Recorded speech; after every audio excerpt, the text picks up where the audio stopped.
Greetings. Egyptian multiplication and division.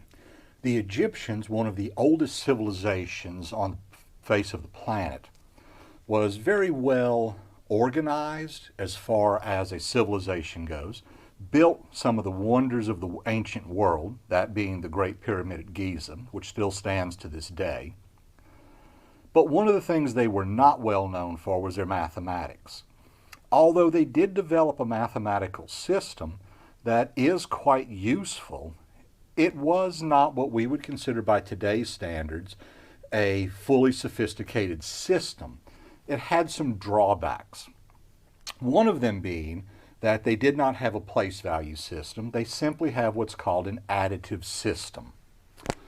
And they have symbols to represent their amounts. And they have symbols for 1, 2, 3, 4, 5, 6, 7, 8, 9, and 10. Now, when I say they have symbols for these, let's watch what they are. 1, 2, 3, 4, 5. I grouped it in two groups of 3, but you don't have to. 6, 7, 8, 9. And finally someone said, I've had enough. And they did that. Now that is a hallmark watershed moment in the development of mathematics.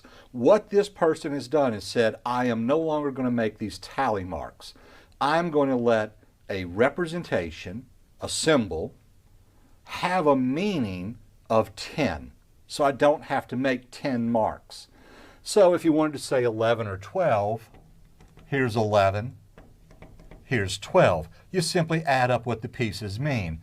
Each little staff is a 1, this is a 10, so 10 onto 2 is going to make 12. Now because of that, they're going to do multiplications differently than we think of them. Now adding would be very easy. Just simply use their symbols, combine their symbols, do any simplification, and move on. But with multiplication, it's going to be a little different. Now I'm going to switch to our numeration for a moment so that we can get a clear understanding of what's taking place. Suppose I want to have 37 times 19. And we know by multiplication, it doesn't matter which order I do this in, so I'm actually going to do this problem twice to illustrate the point. And what you do is you take one of the numbers and express it, and so I will start with a 37, and I will say 137.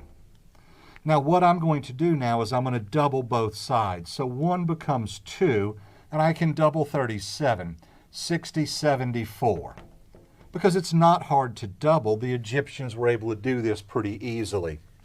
Double 2 makes 4. Double 74, 148. And then we will double 4 to make 8, 29, 296. Double 8 makes 16. I'm going to double 296, and so I'm going to have 400, actually 500, because this is going to be 18, but I get an extra makes 9, and this is a 12. All right, don't worry about how I double in my head, just recognize it's there. Now, from this, I can determine the product of 37 times 19.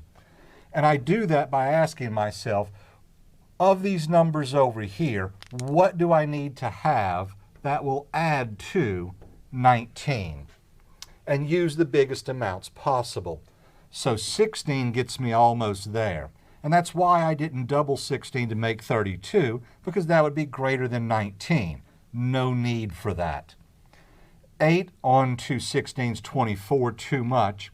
4 onto 16 would be 20, too much. 2 onto 16 is 18, still okay. Add one more makes 19. Now, everywhere I have a check mark, let's bring the numbers for 37 out. So I have 37, then I'm going to have 74, and then I have 592.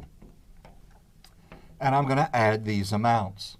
So 500, then I'm going to add in my tens place, and I'm going to have 10, 19 tens, and then I'm going to have 6, and 6 is 12, and 1 is 13 ones. Add one more time, 6703. So the product of 37 times 19 is 703.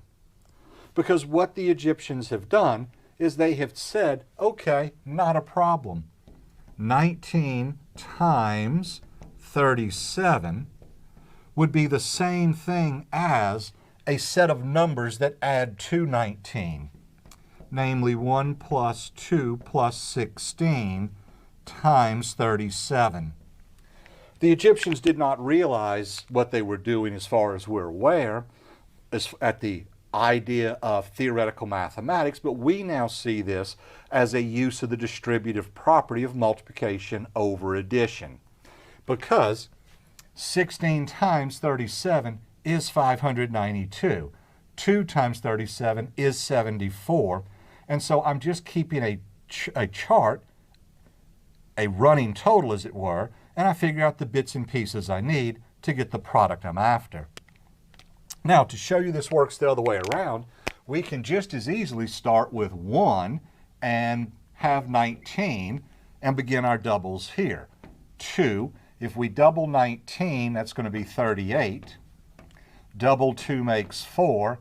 Double 38, 676, 8. So I have 14 and 12, which makes 15 and 2, 16. Well, I'm going to get 15 doubles to 30 and 2 doubles to 4, 16 doubles to 32. So I'm going to get 60 with an 8, and 32 doubled 64. I don't need to go that far. So now it's just simply find the bits and pieces I need, but in this case we're adding to 37. A 32 will work. I need 5 more, which is 4 and 1.